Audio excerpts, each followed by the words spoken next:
Bismillah ar-Rahman ar-Rahim. Assalamu alaikum wa rahmatullahi wa barakatuh. I've just been listening to my dear friend and mentor, Dr. Javed Nadvi, speaking about the issue related to moon sighting. Listening to him, I find that there are two areas that we as a Muslim community need to understand correctly. One is the correct understanding of the term ru'ya, and the second is related to the ability to be able to announce well ahead of the actual date and time of the beginning of Muslim months. Why do we need to understand these two areas?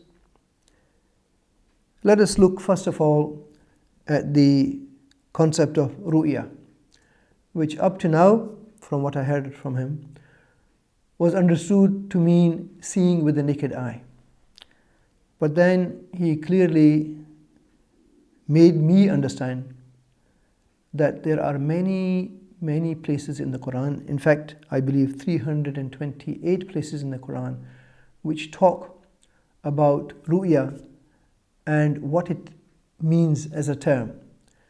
And in the Quran, these 328 places, there are various understandings of ru'ya. They can mean the sure knowledge of something. They can mean knowledge coming from a dream. They can mean correct understanding of an issue. So it's a broader, much broader understanding than we traditionally understand ru'ya, which is traditionally, as understand, meant to be seeing with the naked eye. People complain that this is the correct understanding, this is the one that's been used in the hadith, but now we understand that in the Quran there are many places where there is a different understanding. So it is time that we need to embrace this more comprehensive, more in-depth understanding of the terminology of ru'ya, which means the correct and deep understanding of any issue, any item. The second thing that we need to understand is that as we are just now, we announce, or our committees announce, the date of the start of Ramadan, perhaps the evening before, if we are lucky. Sometimes it is announced even while Taraweeh is taking place.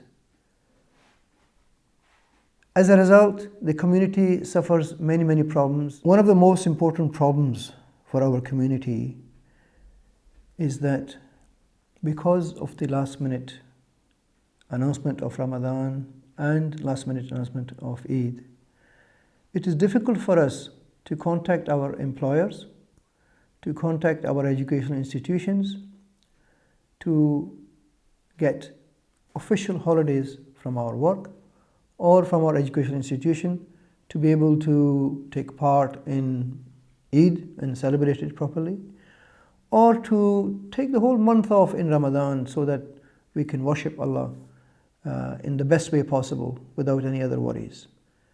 Last minute holidays do not happen here in the UK.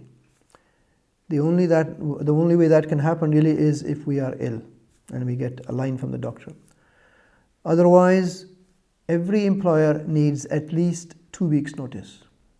Therefore, the ability to announce well before the start of Ramadan, the date of Ramadan, the start of Eid, the date of Eid, allows us as a community to have good relations with our employers and to be able to get our holidays sanctioned properly with plenty of notice. This means that as a community we can even plan ahead for Eid as a proper celebration. Maybe hire an area in the park so that on Eid day we celebrate our Eid there, we read our Eid there, we have all sorts of stalls, facilities, enjoyment for ourselves and our children. So the ability to be able to announce well ahead of time is a great benefit and a facility for the community. And this, I understand, I'm just a layman, I understand that one of the areas or the understandings of Islam is that whatever benefits the community, as long as it stays within the Sharia, is something that Islam promotes and supports.